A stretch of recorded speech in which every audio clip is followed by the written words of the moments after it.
हर हर महादेव दोस्तों। ओम नमः शिवाय। श्री शिवाय नमस्तुभ्यम। आप सभी को सावन मास की हार्दिक शुभकामनाएं। आप सभी पर भगवान भोलेनाथ की कृपा सदा सर्वदा बनी रहे। आज की वीडियो में आप सुनेंगे सावन मास महात्म्य का अध्याय 28। पिछले वीडियो में आपने 1 से 27 तक के अध्याय नहीं सुने हैं, तो आप लोग जाकर उन अध्यायों को सुनकर महादेव की कृपा को प्राप्त कर सकते हैं। आज हम सावन मास की इस अनुपम कथा श्रृंखला में 28वें दिन पर पहुंच चुके हैं और आज दिन है गुरुवार, जो गुरुओं के देवता बृहस्पति, धर्म के पालक श्री हरि विष्णु और भगवान शिव के ज्ञानमय रूप को समर्पित है।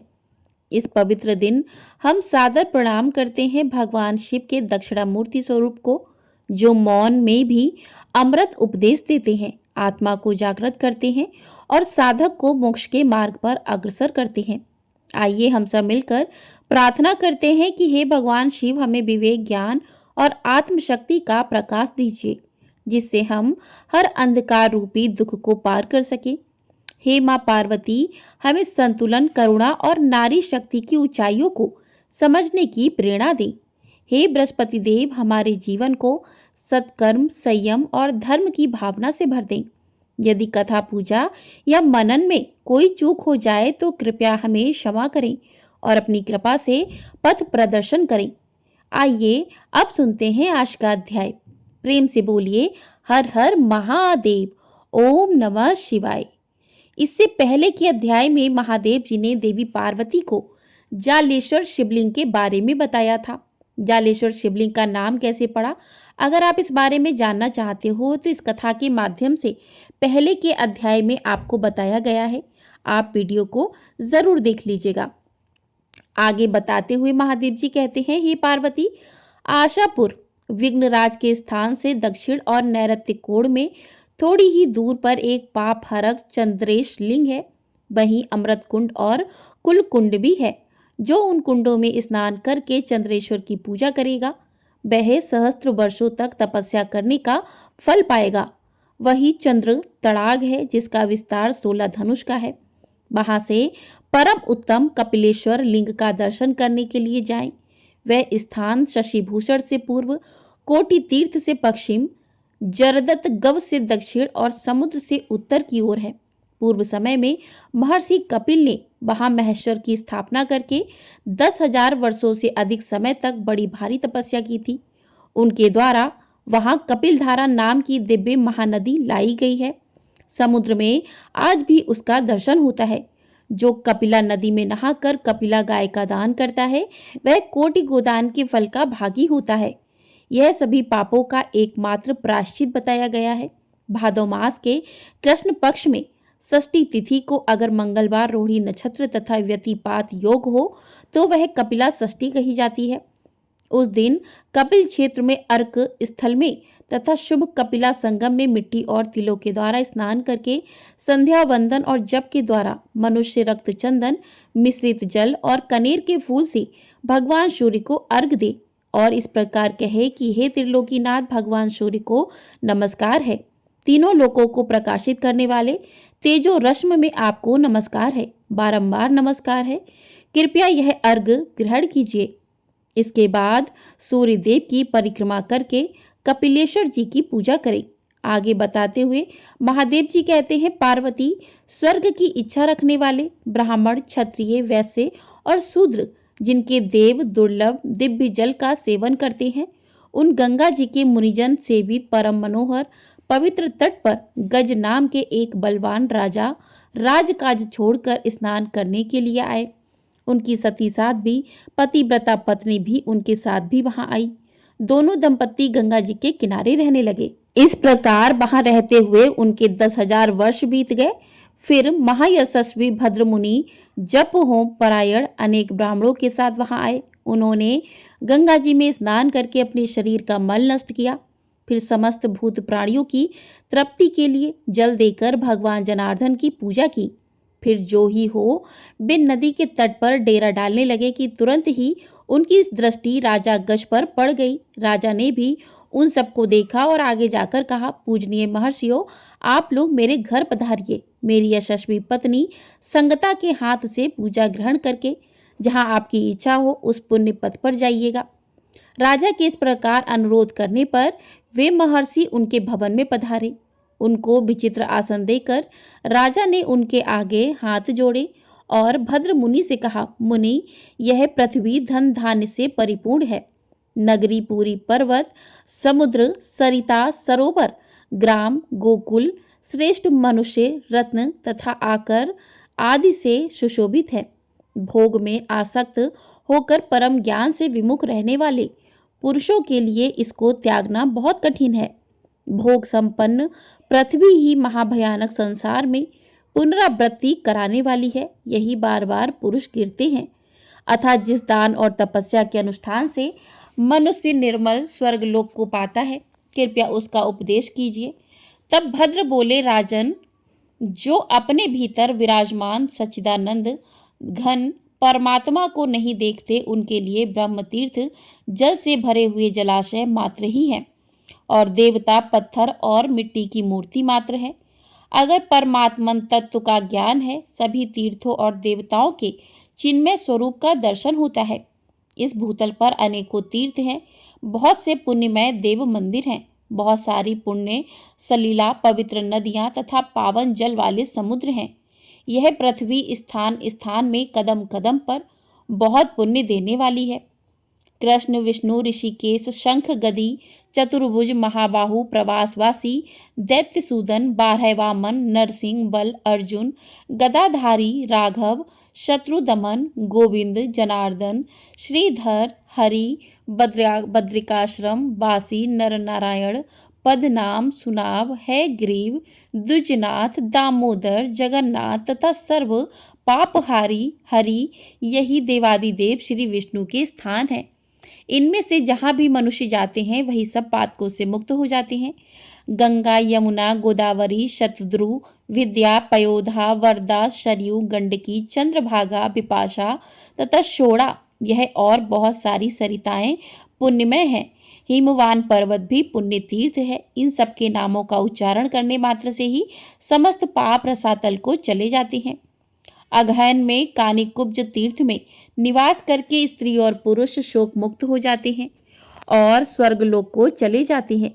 अगर पौष मास की पूर्णमासी को आबू में निवास करें तो मनुष्य पितरों के साथ अरबों वर्ष तक स्वर्गलोक में आनंद भोगता है। अगर गया में माघ मास की पूर्णिमा को मनुष्य पितरों का श्राद्ध करे तो वह भगवान विष्णु के परम धाम में जाता है। जो फाल्गुन की पूर्णिमा को एक रात हिमालय पर निवास करता है वह श्री हरि के उत्तम लोक में जाता है। जो मनीषी पुरुष चैत्र की पूर्णिमा को प्रवास क्षेत्र में श्राद्ध करते हैं वे अपने कुल में उत्पन्न हुए पुरुषों के साथ इस मृत्युलोक में दोबारा जन्म नहीं लेते और मुक्त हो जाते हैं। जो वैशाख की पूर्णिमा को अवंतीपुरी के जल प्रिय तीर्थ में जल पीते हैं वे परम गति को प्राप्त होते हैं। जो ज्येष्ठ की पूर्णिमा को त्रिकूप में श्राद्ध करते हैं वे बैकुंठ में जाते हैं। श्रावण की अमावस्या तथा पूर्णिमा को पूर्व सागर में स्नान, दान, तप और श्राद्ध करने वाला पुरुष शोक मुक्त हो जाता है। जो भाद्रपद मास में प्रभास में शशि भूषण का पूजन करता है वह देव स्वरूप हो जाता है। जो आश्विन मास में चंद्रभागा के तट पर श्राद्ध और स्नान करता है वह स्वर्ग लोक में निवास पाता है। जो अष्टाक्षर मंत्र अर्थात ओम नमो नारायण का जाप करते हुए 4 भुजाधारी नारायण का ध्यान करता है वह बैकुंठ धाम में जाता है। सब महीनों में कार्तिक श्रेष्ठ है। कार्तिक में भीष्म पंचक श्रेष्ठ है। उसमें भी दामोदर तीर्थ के जल में द्वादशी तिथि का स्थान और भी श्रेष्ठ है। भीष्म पंचक कार्तिक मास के अंतिम 5 दिनों को कहा जाता है। दामोदर तीर्थ में जिनकी जहाँ कहीं भी मृत्यु हो गई हो वे श्री हरि के श्री विग्रह में निवास करते हैं और दोबारा इस संसार में जन्म नहीं लेते। सोमनाथ के पास ही उद्धांत नामक महान पर्वत है।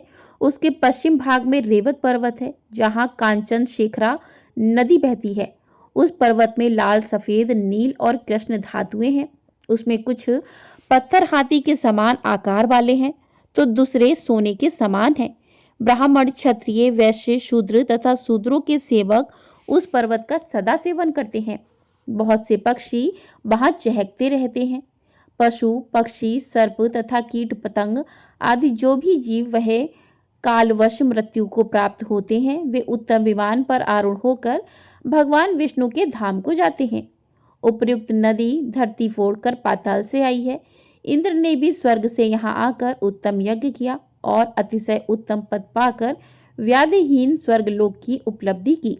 कार्तिक में राजा बलि ने भी वहां जाकर बहुत से दान किए।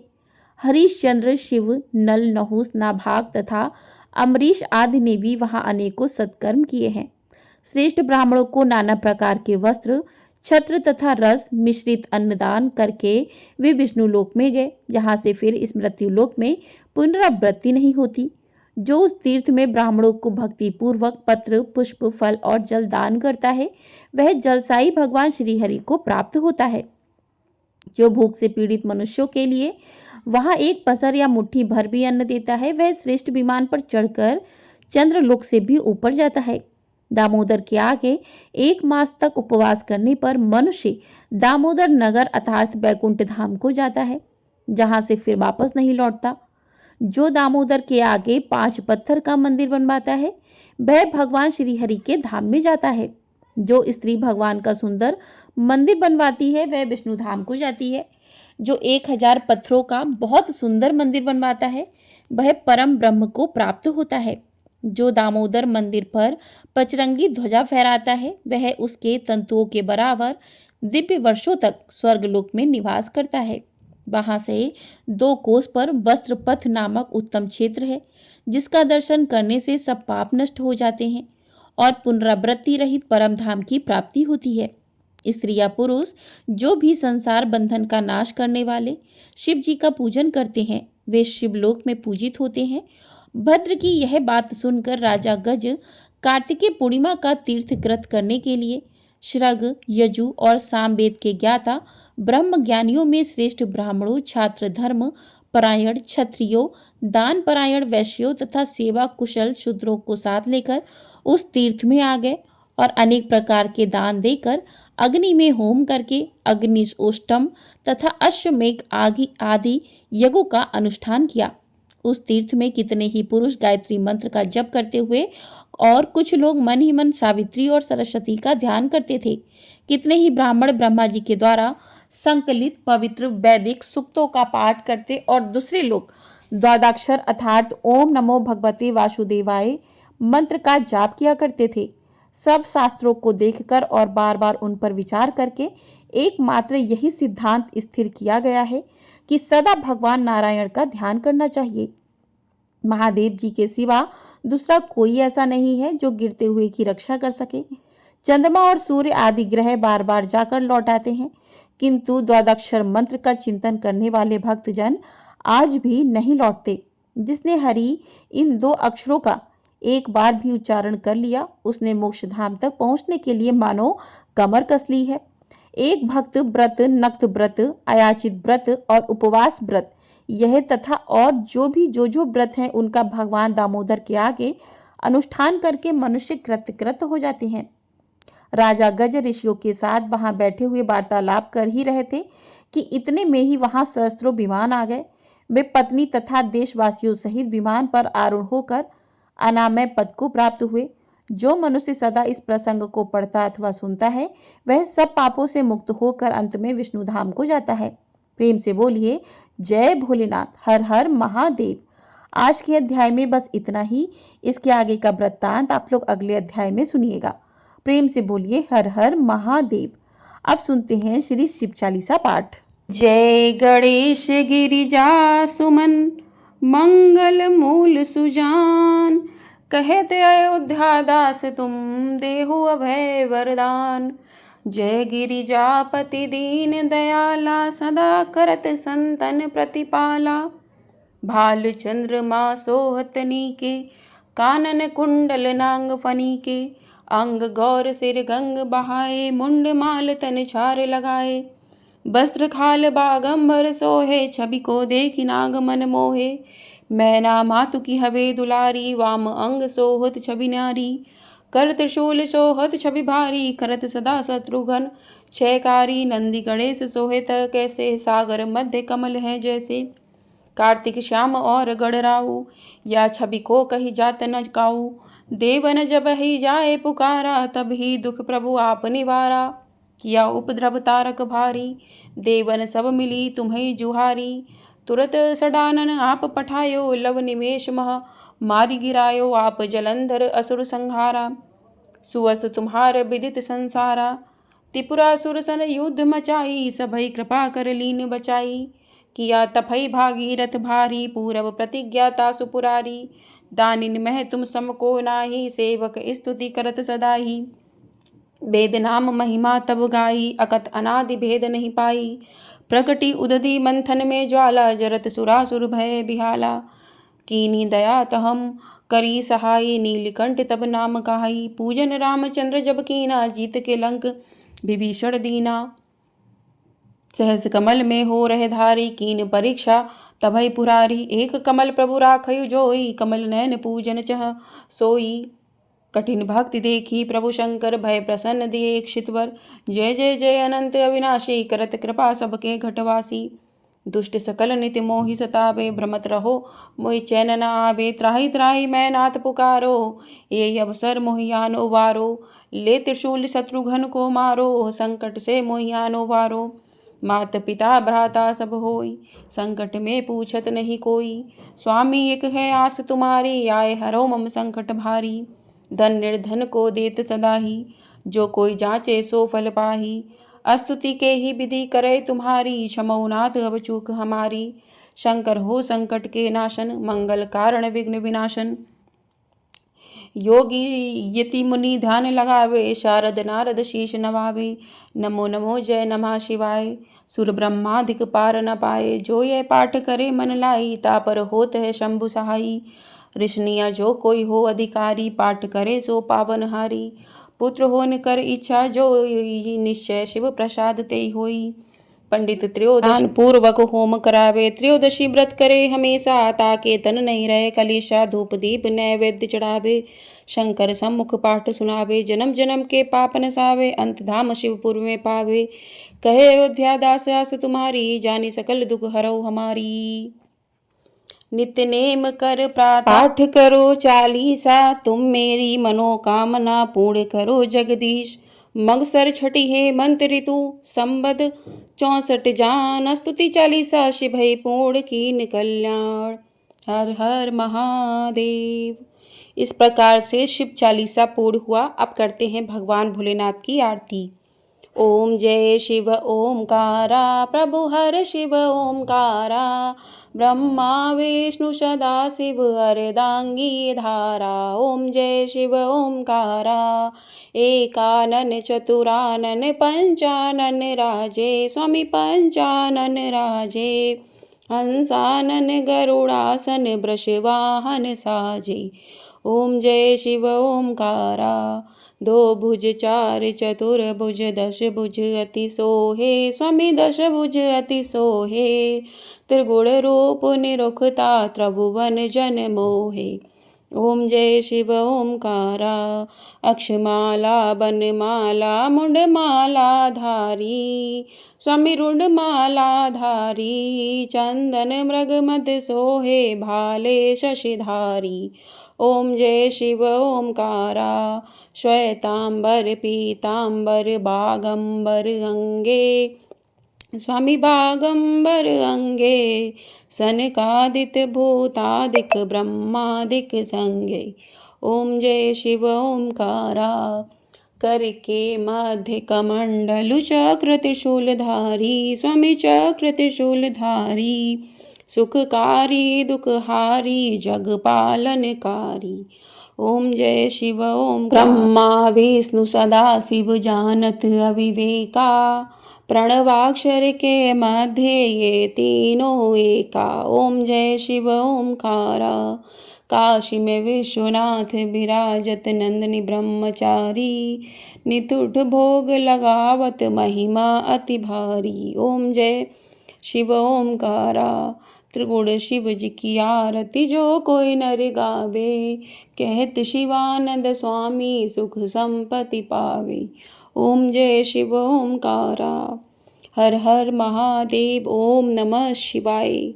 तो इस प्रकार से आज का अध्याय भगवान शिव की आरती कथा पूर्ण हुई।